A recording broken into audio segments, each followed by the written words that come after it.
Sekarang kita akan praktekkan penggunaan perintah split di lembar kerja kita. Penggunaan perintah split ini berguna jika kita memiliki data yang cukup banyak. Misal data ini, jika kita scroll ke kanan, untuk melihat bagian kanan lembar kerja, maka kita tidak bisa melihat bagian kiri lembar kerja. Begitu juga jika kita scroll ke bawah, bagian atas jadi tidak bisa kita lihat.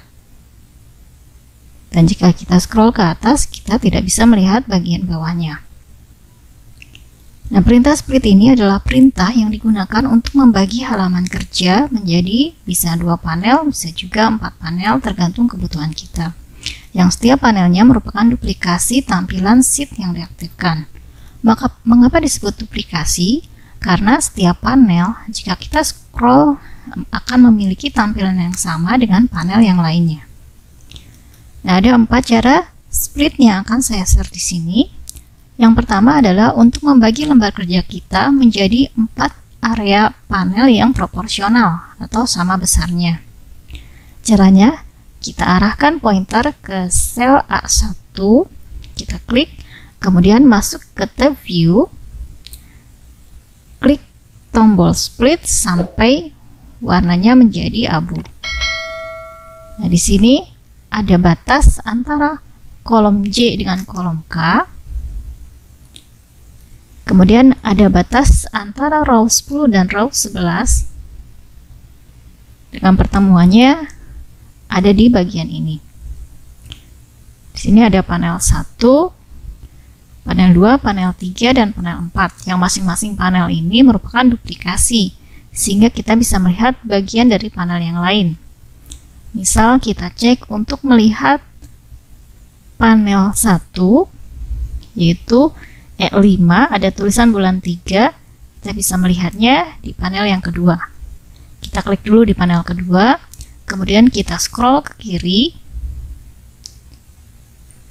Nah, di sini kita bisa melihat bulan 3, bulan 4, bulan 5, sama tampilannya dengan isi yang ada di panel 1.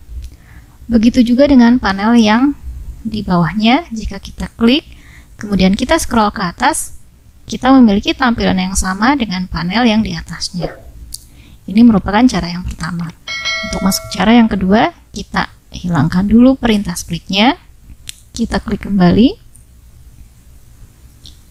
Untuk cara yang kedua ini, kita akan men-split pada bagian kolom. Kita bisa men-split di kolom manapun sesuai dengan kebutuhan kita. Misal kita akan split di kolom C sebagai batasnya. Caranya arahkan pointer di kolom C, di bagian atas kolom C sampai muncul tanda panah kecil hitam, kemudian klik, lalu tekan tombol split. Di sini ada batas antara kolom B dengan kolom C. Nah, kita cek dengan men-scroll ke arah kanan. Di sini panel yang sebelah kiri ini tetap tidak berubah karena sudah berubah menjadi panel yang terpisah.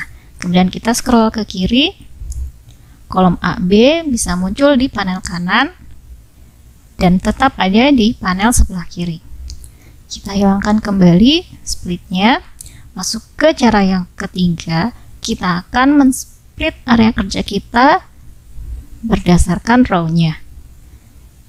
Misal kita akan membatas pada row 9, caranya sama, kita arahkan pointer ke row 9 sampai muncul tanda panah hitam kecil, kemudian klik, lalu tekan tombol split.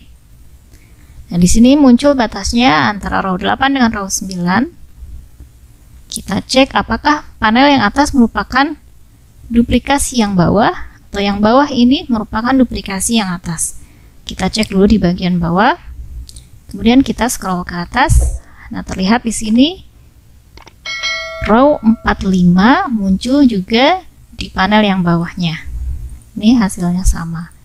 Begitu juga jika kita klik di panel yang atas, kita scroll ke bawah. Ini tampilannya sama dengan isi yang ada di panel bawah. Misal di sini row 12, ini muncul juga di panel yang atas. Nah, kita unsplit dulu. Selanjutnya adalah cara yang keempat. Kita akan melakukan split berdasarkan kolom digabung dengan split berdasarkan row, sehingga nanti kita akan memperoleh 4 area panel dengan luas yang berbeda sesuai dengan kebutuhan kita. Nah, yang harus kita lakukan adalah menentukan terlebih dahulu sel yang menjadi batas atau titik pertemuan antara kolom dengan row-nya. Misal di sini saya pilih sel I15 sebagai titik pertemuan atau sebagai batasnya, berarti kolom I dengan row-nya row 15.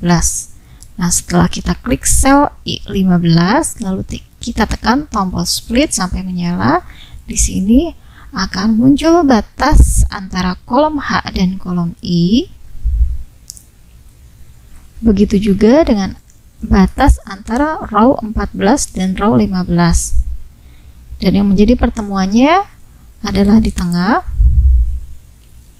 Nah, diperoleh di sini 4 panel dengan luas area yang berbeda. Panel 1, panel 2 lebih besar, kemudian panel 3 lebih kecil, dan panel 4 lebih besar. Selanjutnya, dengan menggunakan kondisi split yang 4 panel ini, kita pun bisa mengisi sel-sel kosong yang sudah saya beri tanda merah dengan cara scroll ke kanan sampai kita bisa melihat tabel 2 yang berisi data yang harus kita isikan ke dalam sel merah. Di sini kita bisa melihat tampilan tabel 2 untuk mengisi sel di bulan 2 nomor 13. Maka kita bisa copy langsung data dari tabel 2 dengan cara tekan tombol Ctrl C, kemudian posisikan pointernya ke sel D18 lalu tekan tombol Ctrl V. Begitu juga dengan data yang lainnya. Untuk bulan 4 nomor 13 kita klik di sel AM6, tekan tombol Ctrl C lalu arahkan pointer ke sel F18 lalu tekan tombol Ctrl V. Begitu juga dengan bulan 32 nomor 7, kita lakukan hal yang sama sehingga kita sudah memperoleh data yang sudah lengkap. Selanjutnya kita bisa hilangkan kembali splittingnya dengan cara tekan tombol split